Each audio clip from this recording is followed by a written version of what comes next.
Dear students, आज के video में हम लोग देखेंगे टेस्ट योर नॉलेज सीरीज में दूसरा ये वीडियो है और हम लोग यहाँ देखते हैं बेसिक्स अकाउंट्स के, जो कि आपको लाइन से एग्जाम्स में बार बार मिलते हैं और यहाँ पे बच्चे अपने मार्क्स, बहुत सारे मार्क्स यहाँ पे लूज करते हैं। इनफैक्ट प्रोफेशनल एग्जाम्स में अगर बात करें, सीए और कंपनी सेक्रेटरी के एग्जाम्स में भी ये सवाल आपको लगातार मिलते रहे।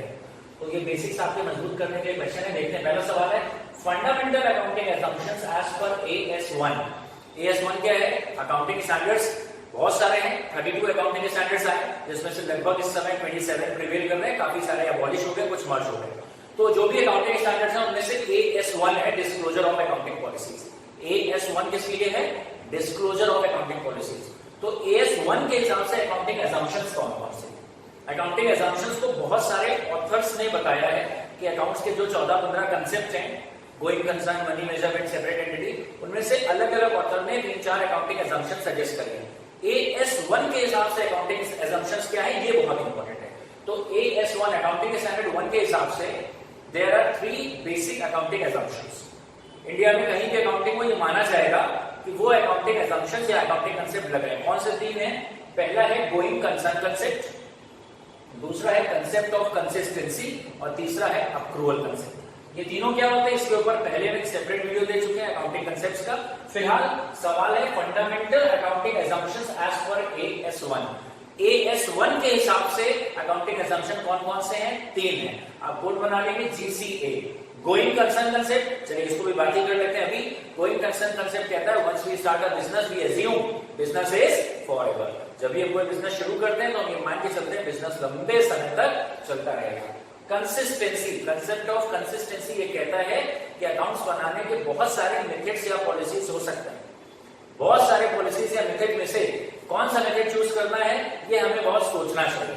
लेकिन अगर कोई पर्टिकुलर मेथड हमने इंप्लीमेंट कर लिया है तो फिर बार बार उसको चेंज नहीं करना चाहिए। We should be consistent with the accounting policies and methods. बार बार अकाउंटिंग पॉलिसीज और मेथड्स को चेंज नहीं करना चाहिए। We should be consistent with the accounting policies and methods.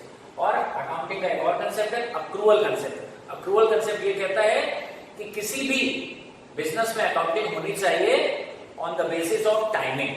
हमने कब किसी को पेमेंट करा वो मैटर नहीं करेगा।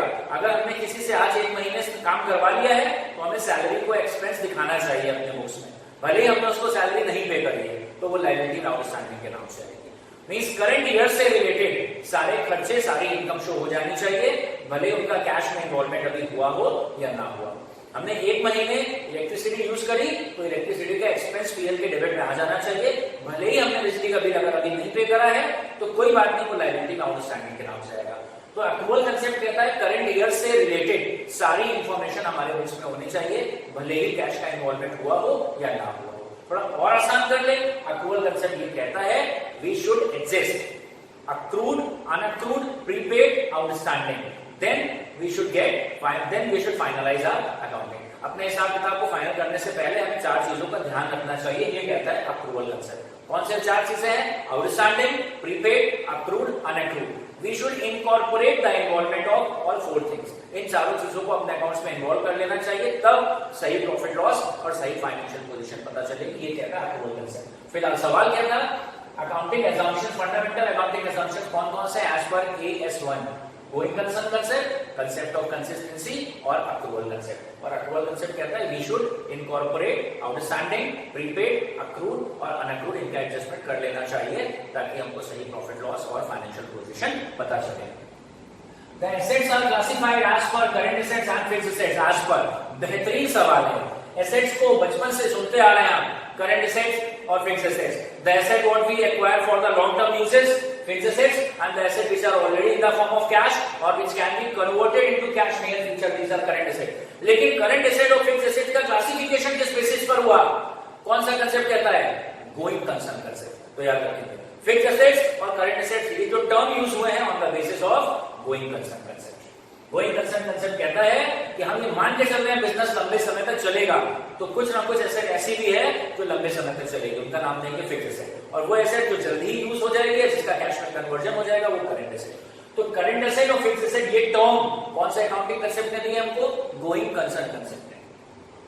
Prudence is a concept to recognise, concept of conservatism को प्रूडेंस बोलते हैं, याद रखेंगे। कंसेप्ट ऑफ कंजर्वेटिज्म को प्रूडेंस बोलते हैं, और प्रूडेंस क्या कहता है, expected losses should be recorded where as expected profit should be ignored. होने वाले लॉसेस हैं तो उनके लिए अभी से प्रोविजन बना लीजिए, और होने वाला प्रॉफिट है तो उसको अभी इग्नोर कर दीजिए। तो as per concept of prudence we should recognise expected losses right now, होने वाले लॉसेस को अभी से रिकॉर्ड कर लेना चाहिए। Income is measured on the basis of which concept, income को मेजर करते हैं किस कंसेप्ट के बेसिस पर, income is measured on the basis of matching concept. Matching concept कहता है हमने 100 रुपए का मार्कर बेचा तो ये रेवेन्यू आया, और मार्कर को बनाने में 80 रुपए लगे वो कॉस्ट है, तो रेवेन्यू आया 100 रुपीज, कॉस्ट लगी 80 रुपीज। इन दोनों को मैच करोगे तब आपको पता चलेगा 20 रुपीज का प्रॉफिट हुआ। तो income is measured on the basis of matching concept, और मैचिंग कंसेप्ट कहता है हमें मैच करना चाहिए किसको, रेवेन्यू को। मींस मार्कर बना के मिला कितना, बेच के मिला कितना 100 रुपए, और मार्कर को बनाने में लगा 80 रुपए, वो कॉस्ट है। तो रेवेन्यू और कॉस्ट को मैच करेंगे तब इनकम पता चलेगी, ये कहता है matching concept. Economic life of an enterprise is split into intervals, किसी भी बिजनेस की लाइफ को पार्ट्स में डिवाइड कर देता है as per which concept, accounting period concept. Accounting period concept कहता है कि किसी भी बिजनेस की लाइफ को, गोइंग कंसेप्ट कंसेप्ट क्या कहता था, बिजनेस चलता रहेगा तो क्या प्रॉफिट लॉस कभी नहीं निकालेंगे, जब 200 साल बाद बिजनेस बंद होगा तब निकालेंगे, नहीं, प्रॉफिट लॉस निकालने के लिए अकाउंटिंग पीरियड कंसेप्ट आया। अकाउंटिंग पीरियड कंसेप्ट ने कहा हाँ माना कि बिजनेस लंबे समय तक चलेगा, लेकिन बिजनेस की लाइफ को इंटरवल्स में डिवाइड कर दो ताकि हम बिजनेस की प्रॉफिटेबिलिटी को मेजर कर पाए। सो economic life of an enterprise, किसी बिजनेस के एंटरप्राइज को स्प्लिट करा जाता है इंटरवल्स में, कौन से कंसेप्ट के बेसिस पर, accounting period concept. And world wide ideal accounting period basis of 1 year, और आइडियल अकाउंटिंग पीरियड क्या है, 1 ईयर। इसीलिए यूजुअली हम अकाउंटिंग करते हैं एनुअल बेसिस पर। कुछ नाम यहां रख दिए हैं, 32 अकाउंटिंग स्टैंडर्ड्स इंडिया में आए थे, 32 अकाउंटिंग स्टैंडर्ड्स आए, उसमें से कुछ मर्ज हो गए, जैसे AS8 बाद में AS26 में जाके मर्ज हो गया, या कुछ अकाउंटिंग स्टैंडर्ड्स बाद में CA इंस्टीट्यूट ने विथड्रॉ कर लिए। तो रिमेनिंग जो अकाउंटिंग स्टैंडर्ड्स है मोटा मोटा बोलते हैं 27 अकाउंटिंग स्टैंडर्ड्स हैं, उसमें से चलिए कुछ नाम देख लेते हैं। AS1 क्या है, डिस्क्लोजर ऑफ अकाउंटिंग पॉलिसीज, हम अकाउंट्स बनाने में जो भी पॉलिसी यूज कर रहे हैं उनका जिक्र कर देना चाहिए अकाउंट्स के बाहर एनेक्सर में। Disclosure of accounting policies AS1। AS2 क्या है, इन्वेंट्री वैल्यूएशन, स्टॉक का वैल्यूएशन कैसे होगा, फीफो मेथड है, लीफो मेथड है, या स्टॉक में क्या क्या शामिल होना चाहिए। तो इन्वेंट्री के लिए गाइडलाइंस उसको बोलते हैं AS2। कैश फ्लो स्टेटमेंट कैसे बनाया जाए, ठीक है, cash flow it is a periodic statement which is prepared to record inflows and outflows of cash through 3 activities: cash flow from operating activity, cash flow from investing activity, cash flow from financing activity। फिलहाल cash flow कैसे बनाया जाए उसके बारे में guidelines है AS3। ऐसे ही AS4 है, contingencies and events occurring after balance sheet date, बहुत सारी चीजें। अभी 3 AS के नाम बात कर लिए। AS1 क्या है, disclosure of accounting policies. AS2 क्या है, इन्वेंट्री का वैल्यूएशन। AS3 क्या है, कैश फ्लो स्टेटमेंट। और जाते जाते एक टॉपिक और, इंड AS, एक नया टर्म आया। इंड AS मतलब मन में रखेंगे इंडियन AS, जो AS चल रहे थे पुराने, और वर्ल्ड लेवल पे जो इंटरनेशनल अकाउंटिंग स्टैंडर्ड है, इंटरनेशनल अकाउंटिंग स्टैंडर्ड। अब इंटरनेशनल अकाउंटिंग स्टैंडर्ड तो चेंज हो गया, उनका नाम हो गया IFRS, international financial reporting standard. So IAS तो खत्म, इंटरनेशनल अकाउंटिंग स्टैंडर्ड तो नए नाम से आ गए, नए फ्लेवर में आ गए, IFRS, international financial reporting standard. और इंडिया में वही पुराना चल रहा है, कौन सा, अकाउंटिंग स्टैंडर्ड। तो जब वर्ल्ड लेवल पे अकाउंटिंग की गाइडलाइन चेंज हो रही है तो इंडिया में भी उनको चेंज करा जाए। तो ग्लोबल अकाउंटिंग पॉलिसी से मैच करने के लिए इंडिया में कुछ कंपनीज के लिए, सर्टेन कंपनीज के लिए नए अकाउंटिंग स्टैंडर्ड्स आए हैं, उनका नाम है इंड AS।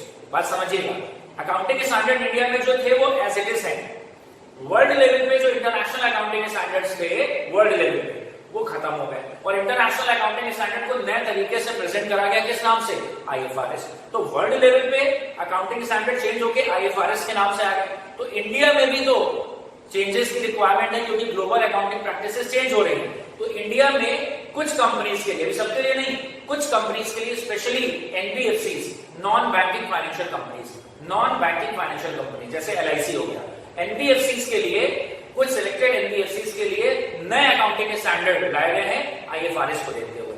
जैसे वर्ल्ड लेवल पे IFRS आया है, वैसे इंडिया में कुछ नए अकाउंटिंग स्टैंडर्ड आए, उनका नाम है एंड एरियाज।